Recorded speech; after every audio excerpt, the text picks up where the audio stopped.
Your phone vibrated 96 times today. You checked it every time. It's not you who decided to do that. Something else did. Marcus Aurelius ruled the most powerful empire in human history. He commanded armies. He governed millions. And in his private journal, the one he never intended anyone to read, he wrote about the single greatest threat to a man's mind. It wasn't barbarian invasion, it was distraction. By the end of this video, you'll know exactly what he wrote, why it applies to the device in your pocket, and the precise Stoic protocol for taking back control of your own attention. Stay for the last 3 minutes. That's where it gets practical. Here is the thesis, stated plainly. You do not have an anxiety problem. You do not have a focus problem. You have a sovereignty problem. The word sovereign comes from the Latin superanus, above. A sovereign is one who stands above external forces, who is not governed by them. The Stoics had a name for the faculty that makes this possible, hegemonikon, the ruling faculty of the mind, the command center. And right now, in 2026, the most sophisticated technology companies on Earth, armed with neurochemistry research, behavioral economists, and AI-trained engagement algorithms, are running a coordinated campaign against yours. They're winning, but here's what they don't want you to know. The counter-strategy already exists. It was written 2,000 years ago, in Greek, by a man who was born a slave and died the freest person in the room. His name was Epictetus, and he identified the weapon you need in the very first line of the Enchiridion. Stay with this. The protocol is coming. In Meditations 2.5, Marcus Aurelius wrote, and this is him talking to himself, not to an audience, confine yourself to the present. Not a motivational poster quote, a daily discipline. Because Marcus, surrounded by advisors and messengers and the constant noise of empire, understood something that neuroscience would spend 2,000 years catching up to. Every unsolicited input your mind processes costs you something. The researchers call it attention residue. When you check a notification, even if you don't respond, a fragment of your cognitive bandwidth stays stuck to it for minutes, sometimes longer. You return to your task, but part of your mind is still in the notification, still processing it, still leaking. Multiply that by 96 interruptions. This is not carelessness, this is engineering. The algorithms that govern your notification feed were trained on hundreds of millions of users to find the precise stimulus that makes your thumb move before your brain does. It is not a coincidence that it works. It is the product of billions of dollars and your most predictable reactions. Marcus didn't have an iPhone. He had messengers, petitioners, courtiers. The medium was different. The mechanism was identical. And his response was not to complain about it. It was to build a wall. The first line of Epictetus's Enchiridion, the handbook, his distilled philosophy, reads this way. Some things are in our control and others not. Things in our control are opinion, pursuit, desire, aversion, and, in a word, whatever are our own actions. Things not in our control are body, reputation, command, and, in one word, whatever are not our own actions. Read that again through the lens of your phone. What is in your control? Your reaction to the notification. Whether you pick up the phone. What you do with your attention in the next 60 seconds. What is not in your control? That the notification exists. That the algorithm sent it. That the world keeps moving and generating stimuli. Most people fight the wrong battle. They try to control the arrival of inputs, blocking apps, rage-quitting social media, installing complicated systems that don't last 3 days. And they fail, because the inputs are not in their control and never will be. Epictetus would call this a category error. The notification is what he calls an ektos, an external. It has no power over you until you give it power. In his language, it is a mere impression, a raw signal from the world, not yet a command. It only becomes a command when your ruling faculty abdicates and lets the impulse run unchecked. The distance between stimulus and response, the space where your sovereignty lives, is not given to you by your phone settings. It is built by practice. Deliberate, daily, disciplined practice. Seneca writes in Letter 91 about a principle the Stoics called Premeditatio Malorum, the premeditation of evils. Before you face a day, you rehearse what will go wrong. Not as pessimism, as preparation. You see the distraction before it arrives. You decide in advance how you will respond. So when it comes, and it will come, your mind is already holding a position, not scrambling to form one. Here's what this looks like in practice. Before you begin a deep work block, whether that's writing, studying, building, whatever demands your full cognitive capacity, you take 90 seconds. Not to meditate, not to set an intention in the vague, modern sense.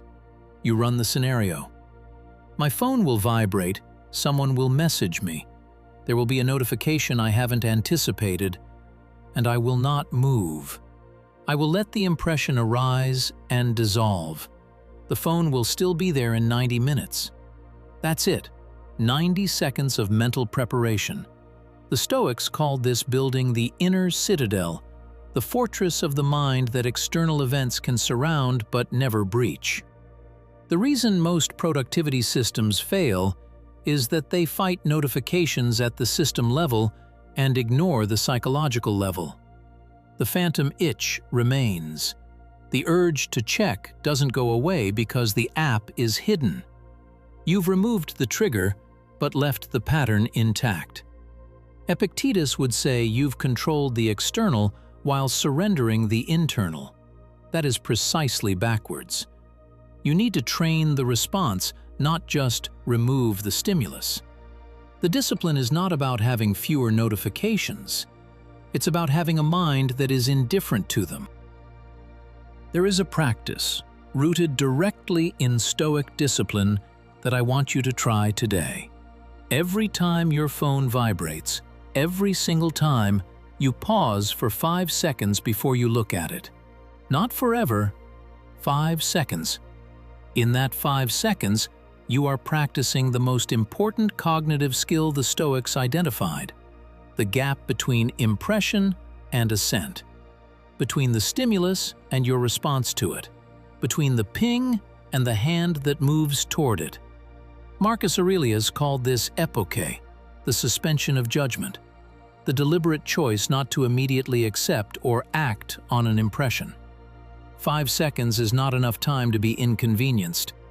It is enough time to remind your ruling faculty that it is, in fact, ruling, that you are responding, not reacting, that your hand moves because you decided it would, not because an algorithm anticipated that it would. Do this for 7 days. What you'll notice is not silence. The notifications don't stop. What you'll notice is the phantom itch fading, the automatic response losing its automaticity, the gap becoming wider until you can hold a thought completely, start to finish, without a device pulling you out of it. That is what Marcus was describing in Meditations 2.5 when he wrote about confining himself to the present. Not a spiritual state, a practiced skill. Now, here's the part that most people miss. You've just heard the principle. You understand the dichotomy. You know about the Stoic Pause. You can close this video and try it. Most people will. and most people will try it for 2 days, feel the friction, and go back to checking the phone on the first vibration. Not because they don't believe it, because belief is not practice. Reading about the Stoics is consumption. Living like one is forging. And without a daily structure that holds you to the work, day after day, principle by principle, the philosophy stays on the screen and never reaches the behavior. I couldn't find a single system that took this framework and turned it into a 30-day protocol you could actually live inside. So I built one. It's called the Stoic Operator's Codex, a 30-day forging protocol, 10 minutes a day, built entirely around the Stoic principles we've been discussing, starting on day 1 with the exact principle you just heard, the dichotomy of control. Here's what day 1 looks like inside the Notion dashboard. The principle. The source quote from Epictetus, properly attributed. A specific morning action. And 3 journal prompts for the evening that close the loop. The dashboard tracks your streak. Day by day, the work accumulates. 30 days from now, this is not a discipline you read about. It is a discipline you have practiced 30 times. There's a Notion template for $9 and a full bundle, Notion plus the PDF version of the Codex, for $27. Both options are in the description. Let me show you what week 1 actually does to your attention, because the result at the end of 7 days is not what most people expect. Week 1 of the Codex covers what the Stoics called the foundation, the 7 principles you cannot build anything on top of without. Day 1 is the dichotomy of control. You've already heard it. The morning action is concrete. You write down the 5 things you most want to control today that are not actually in your control. Then you cross them out. Not as a dismissal, as a declaration. I am releasing the energy I was about to spend on these. That exercise takes 4 minutes. Most people have never done it once in their lives. Day 2 is Premeditatio Malorum, the morning action. Before you open any app, you write the 3 most likely ways your focus will be hijacked today. Then you write, in advance, your response to each one. You are building the wall before the storm, not while it's already inside. Day 3 is the view from above, what Marcus Aurelius called hupsos, the elevation of perspective. The morning action is a 60-second thought experiment. Imagine your day from 10,000 feet. Every notification, every scroll, every reactive moment. Seen from that altitude, how much of it matters? The action is to choose one thing that actually does matter and protect it. By day 7, the first week's review, you will notice something that cannot be described in a YouTube video because it is not cognitive, it is physical. Your relationship with your own attention will have changed. Not eliminated the impulse, changed the relationship. The Stoic Forge is not a philosophy podcast. It's not a reading group. The Codex is designed to be lived. The difference between knowing what Epictetus wrote and training your mind to act on it is 30 days of 10-minute sessions with a structure that holds you to it. Week 2 is discipline. Week 3 is mastery. Week 4 is integration. The point at which the protocol moves from a practice you do in the morning to a lens you carry through the day. Day 30 closes with what we call becoming the citadel. You'll understand that phrase completely by then. You won't need to be told what it means. You'll have built it. Here's the thing nobody tells you about Stoic discipline. The goal of 30 days is not to check your phone less. The goal is to become the kind of person for whom checking the phone impulsively is simply not who you are anymore. That distinction is everything. Behavior modification, blocking apps, screen time limits, willpower, works until the willpower runs out. which it always does, because it's trying to change what you do without changing what you are. Identity change is different.